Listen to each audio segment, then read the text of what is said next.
Hello beautiful people and welcome to today's video. We are setting up my bullet journal for the month of February and I'm excited for this month. It's weird that we are already in the second month of the year because I feel like the year started yesterday.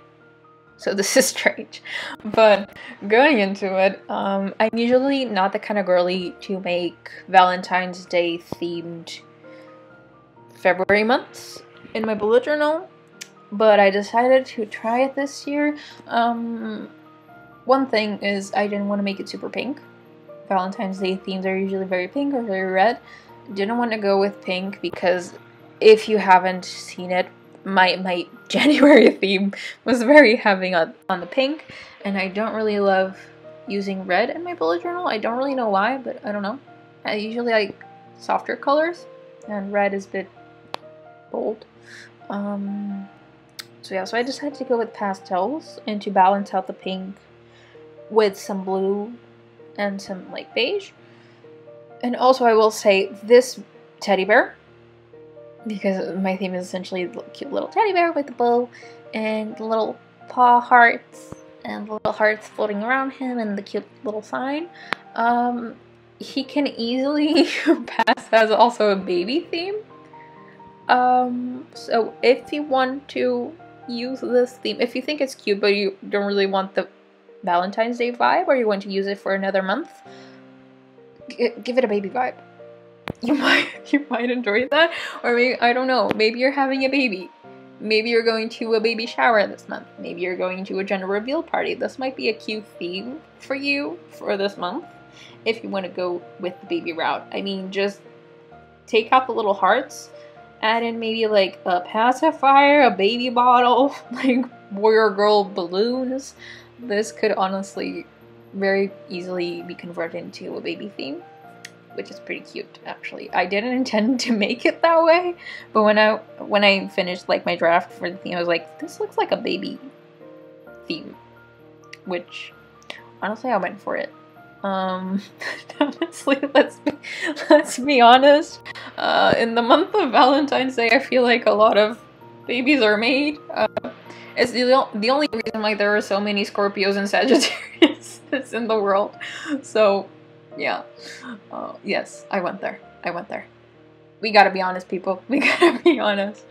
But yes, as you can see, he has a little paw hearts, and I love the little paw hearts. They're really cute. But yeah, going in with really peaceful and calm color palette, which I really like the vibe. And also, if you have seen past videos of mine, past bullet journal setups, I usually have like the big cover illustration, and then I will have a lot of little elements throughout the different pages. So for the past month, I had like the cute little cosmic kittens, and I had cosmic kittens in every page and every spread, and I tried to incorporate them as much as possible, and there were a lot of doodles in every page. For this month, I decided to make my life a little bit easier. I didn't want to draw a whole bunch. I wanted to incorporate the theme or give it like the same overall aesthetic without making myself draw a whole bunch. Also because it honestly, I spend a lot of brain power figuring out, okay, I have a cute little bear. I can't make the same exact bear in every page, so I need to like position him differently. Maybe do I make another one another color, or things like that. I spend a whole amount of time making this decision. So I figured, you know what? Let's make my life easier. I have the color palette, I have the little grid patterns, which we'll see in a little bit. Let's just play with that. The colors work good together. Let's just play with the colors and with the patterns to give the whole spreads the same overall aesthetic to it, which is something that you can always play with if you're either not very good at drawing, or if you don't have a lot of time to draw a whole lot, or if you just want a bit of a more minimalistic theme. You can always go with that. You can always just be very consistent with color, and I would argue another element. So in this case, we're not drawing a whole bunch, but you can add some kind of a texture to it. And by that I mean a pattern of some sort that visually gives you the sense that there's a difference between elements. So what I went with the recurring theme for the other pages was the baby blue, the baby pink, and the little patterns. And of course I also go with some bears, but I didn't switch it up all that much. The bears are essentially the same bear but in a smaller size, except for one of the pages, because that one, you'll see, it was so cute. I really like how it turned out. But yeah, and I don't switch them all that much, and I kind of just play around with the little signs that they're holding and how those play into the overall vibe of the page. Going in on the right, not the right, left. On the left there I have my goals page. If you have watched past videos, I usually have a development page for my goals. And what I did with that was I would split goals into different life categories, so like fitness, health, finances, things like that. And I would have different goals in each little box. For this month I decided to make it a little bit different. Usually that is a 2-page spread. I wanted to put my goals next to the cover, so I'd have to reduce that into 1 page. And so I decided to ditch the categories for this month and just have overall goals that I want to achieve. Have a little box for the why. I feel like sometimes writing down the why just kind of doubles down on why those are important for you and why you should maintain a focus. And then the big box is called Breaking It Down, which is essentially just figuring out your goals and then breaking them down into easy, manageable tasks. That way, whenever you complete a task, you're automatically working towards your goals. And when you finish off the tasks, you have achieved all of your goals, which is the vibe for the month. And I feel like this is a bit of a simpler spread in comparison to the development one, but it has the same purpose to it, essentially.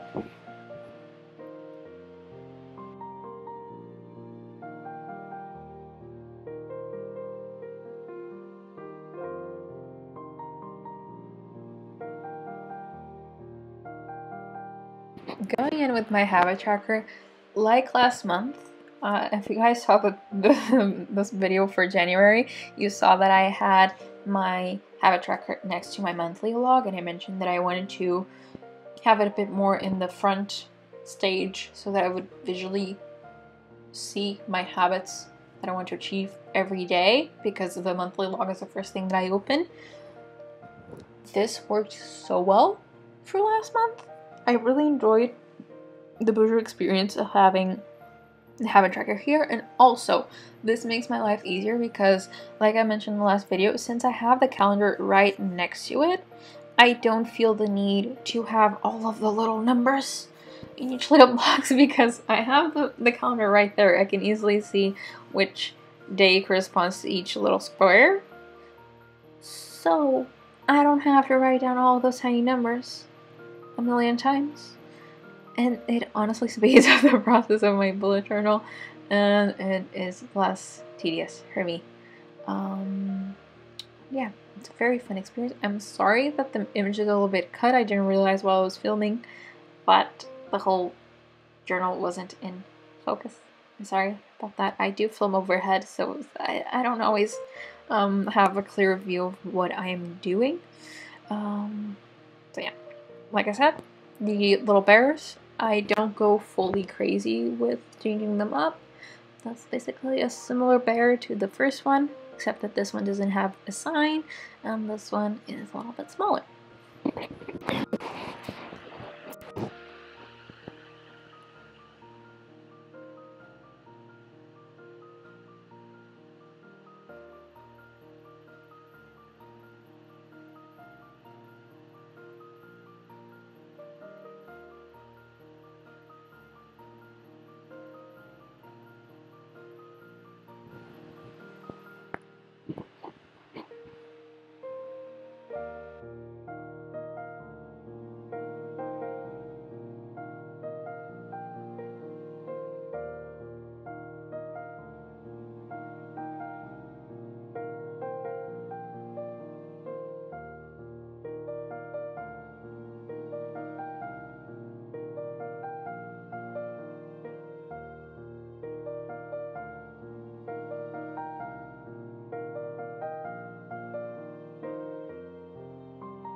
I feel like you guys can tell by now what I meant with just bringing over the patterns and the colors over to build the overall vibe of the theme throughout the spreads.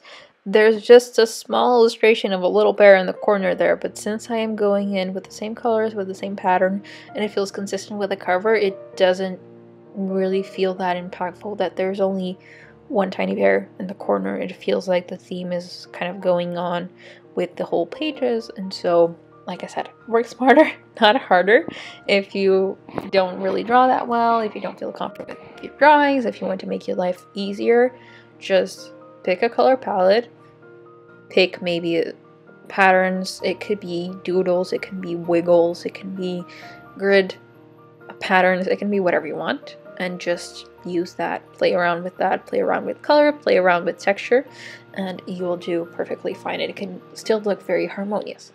One thing that I also wanted to cut back on the doodles for was so that I could enjoy more of the page space to make other boxes to track down other stuff. So this is meal planner I merged the word page and spread in my head. It's page. No, this is a spread for meal planning. I have done this in the past, but at the time I wasn't living by myself yet, and so I wasn't in full control of the kitchen at my house. So I ended up not really using this before. I did use it in December, and I found that I didn't really stick to it all that much because it was the holidays. So, you know, meal planning ended up not happening all that much, but I will be doing a lot better with that in February. So I decided to bring it back. If you guys haven't watched previous videos where I did a meal planner, essentially I have one square for each day of the month, and each square divided into 3 sections. One for breakfast, another for lunch, and the last one for dinner. Basically, I just meal plan all of those 3 meals. I like to do batch cooking and have things in my freezer. I usually have like pancakes on there. I usually do some I chop a lot of vegetables, so I just have Ziploc bags with veggies ready to make soup, or I will saute things and freeze them, whatever the case is. And also, like I mentioned, I'm a big out of sight, out of mind kind of person, and I will very easily forget about the things that I have in the freezer because I'm not constantly opening all of the drawers in the freezer. Like, I have my regular stuff drawer, and then I have the other 2, which I kind of forget about what is in there. And so my idea is I'll write down things that I know I have in the freezer that I want to cook with, and I'll put it down in the meal planner, and that way I don't forget that it's in the freezer, and I don't also forget to take them out of the freezer for those things to thaw in time for me to use them, because that is also an issue, which is forgetting the right timing to remove things from the freezer, because things need to defrost before you use them. And that's on grown-up problems. But yeah, we have the meal planner calendar, and then I have that little box up there. It says sourdough. I know you guys probably can't really see because it's sideways, and I did that to take up a bit more space. Sourdough because I am trying to make sourdough starter. I want to start making bread at home. I am intolerant to gluten. I have to buy bread that is gluten-free, which isn't all that tasty and not very cheap. So I'm doing my best to try sourdough starter, and that is basically for me to track down my sourdough ventures, for me to journal about things that went right, things that went wrong, to remember when I have to feed the sourdough starter, things like that. And then I have a box on the right which says running low on. I'm also horrible at tracking down things that are running out in my house, and this way I have a place to write it all down so that I don't forget when I go grocery shopping. And then the little box at the bottom was things and recipes to try. And here's the little bear that I mentioned that was different.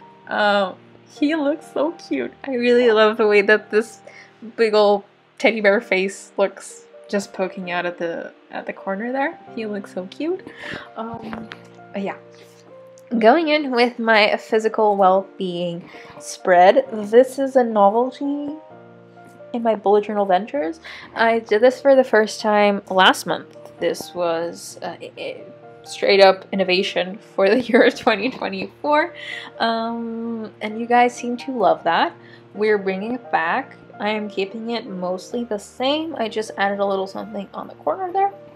But if you guys didn't watch the bullet journal video for January, essentially, this is just for me to track physical well-being of all types. So the boxes, the bigger spaces, are for me to track down working out. So types of workout that I want to do, I'll either schedule them in or I'll just write down whatever I did that day. And then you have 2 rows for each day as well. One has F and the other one has T.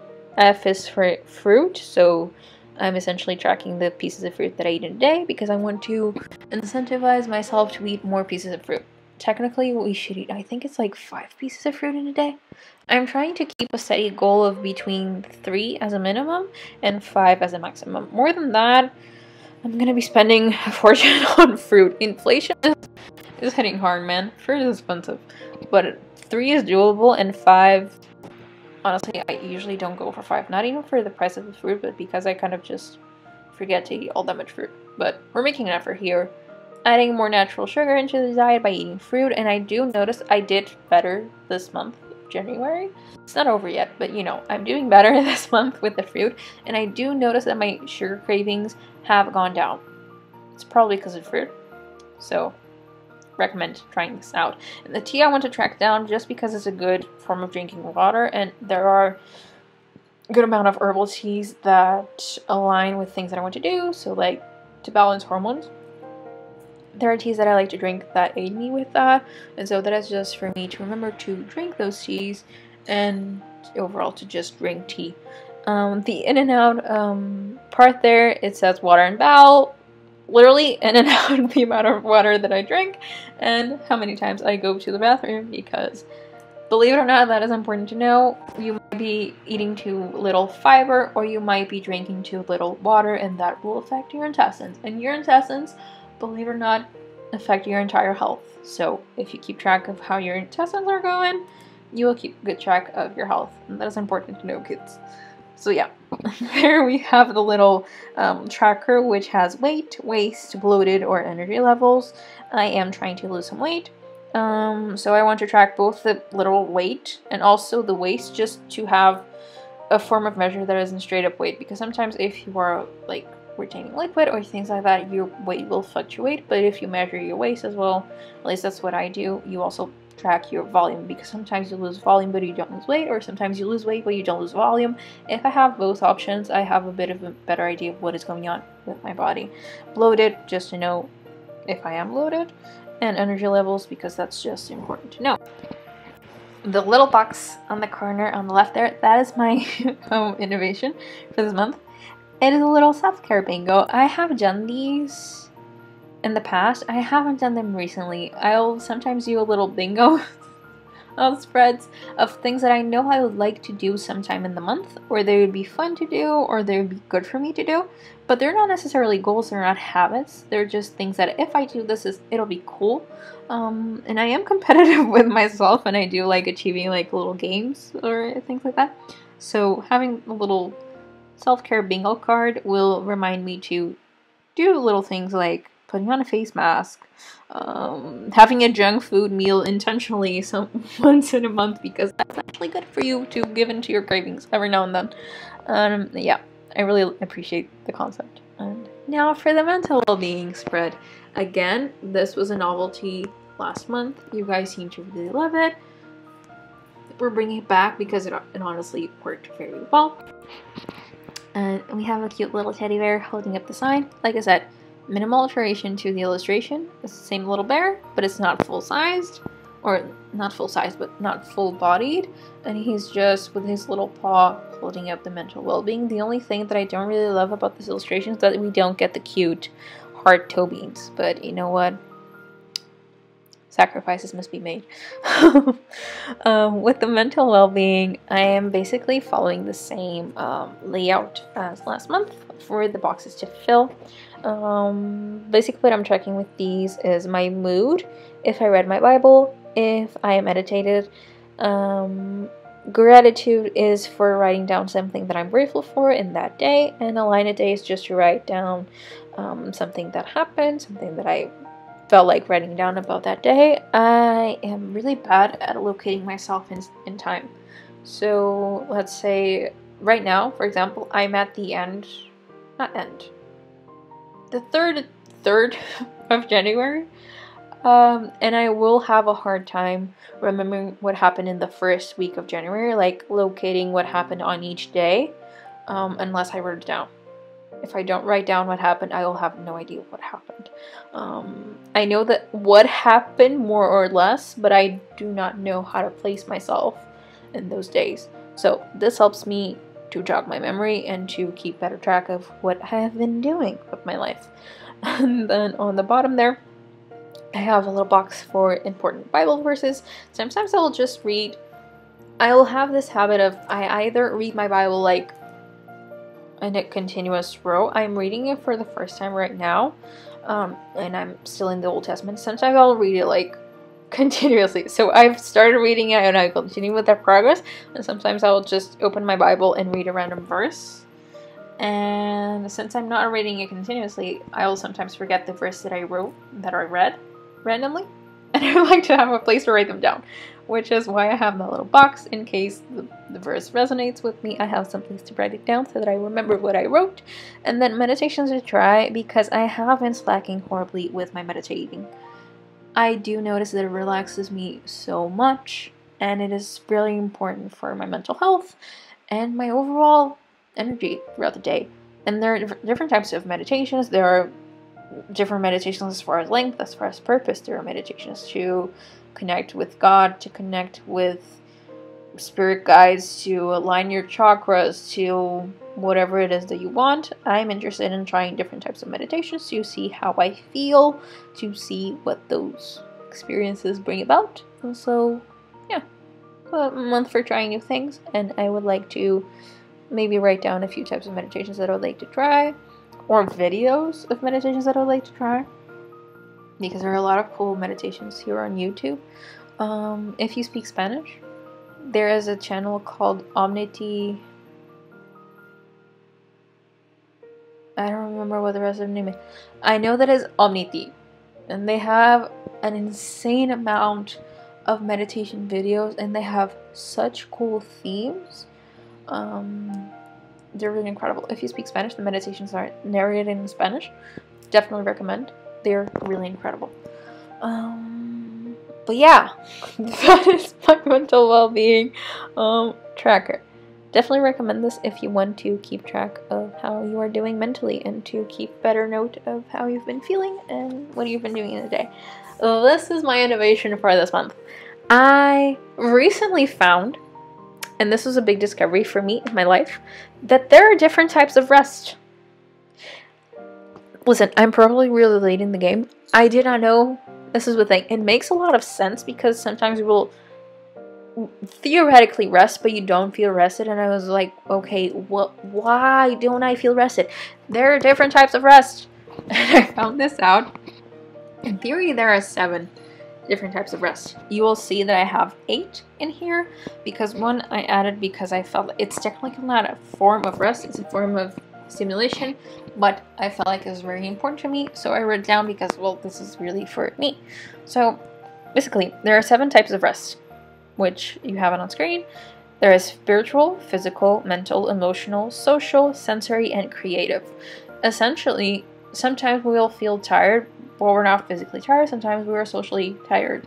We have had too many social gatherings or interactions, and we feel the need to withdraw and be alone. Or the reverse. Sometimes we have been alone for way too long, and we actually feel the need to hang out with people, to make sure that we are keeping in touch with other human beings. Sometimes we have been doing too much brain work. Sometimes our minds are just tired, so we need to have breaks. Sometimes we are emotionally tired, whatever the case is. And so basically, the idea that there are different types of rest, basically the idea is that you have to make sure that you're hitting all of those rests sweet spots, let's say, for all those different types of rest. You will be fully rested when you make sure that you are well rested on all of those grounds. The part that I added in there is intellectual, because I had this epiphany where I have a big need to consume knowledge, and I don't just mean content. I don't necessarily mean just like watching things on YouTube. I mean literally intellectual content. I love watching documentaries. I love reading essays. I love reading classical books. I like going on YouTube and looking at interpretations of those classical books. I like my brain juices to be flowing, and I really miss having my brain juices flowing. I have missed it since college. I loved college because I love to learn. Like I said, I love to have my brain juices flowing. And that is something that I have really felt the need to incorporate more into my life. And at work, that I had that fulfillment whenever I was doing something different. I have been doing the same thing for about 2 years, and I definitely felt like I was very frustrated because I wasn't learning anything. So I was like, I don't really need to be learning anything at work. I could be fulfilling that need outside of work, and I haven't been doing that because I didn't realize it was a need that I had. But yes, I have that need to be intellectually stimulated. So I put that in there just so that I make sure that I'm filling that need as well, because I have found that it is equally as important for me personally as the other types of rest. So you can quickly look in at the little box. Maybe pause the screen and look at some of the examples that I wrote down for these types of rest. Keep in mind, these are just activities that I consider that would, in different scenarios, hit that sweet spot of that kind of rest for me. And for example, for social rest, you will have both options to be alone and to rest socially, and to go out with people and make sure that I'm actually having that social interaction. So you'll have like both scenarios for different types of rest. And like I said, with a little self-care bingo, this is a bingo. So if I do these things, great. I don't really have to do all of them. I can just do some of them, and whatever I do, it'll be good. They're not necessarily goals. They're more of I know that we're not on the spread anymore, but I want to keep talking a bit more about this. Whatever I do for those types of rest for the bingo, that'll be good for me. They're not habits, they're not goals, they're just a pre-made list of things that I want to possibly do if I have the need to, and I will not be overwhelmed with what should I do. I can just open my bullet journals like, okay, past me was smart and already made a list of things that I can do if I am emotionally tired, so what can I do? And I can just look at the list and I can choose one and I can go ahead and do that. It's just to save myself future me that is facing some kind of exhaustion, so that I can already have an option there to rest, and whatever need I need to rest. And that sentence made very little sense. You guys get the point I'm trying to make, I hope. For my weeklies, I decided to make it a bit simpler this month, and I also decided to go from 2 pages to 1 page for each week. The boxes that I have on there on the left of each week that I have just the number of the day, those are for the weather. I am horrible at keeping track of the weather. The weather is very fickle right now, and I need to know the weather first and foremost to know what the heck I need to wear when I go outside, and also to know when I can put the laundry in the washing machine, because I do not have a dryer. I have to put it out to dry outside, and if it's not sunny, I cannot do that. So yeah, just very simple boxes for each day of the week, for goals that I have for that week, and for tasks. And yeah, let's go into the final flip through. Thank you guys so much for watching. I hope that you enjoyed this video. I hope that these spreads maybe inspire you for things that you might want to consider incorporating into your bullet journal adventures. I hope that these were useful, maybe inspired you, maybe this was just entertaining to watch. If you add any of these spreads to your bullet journal, please do let me know. I love some feedback from you guys. It's very fun.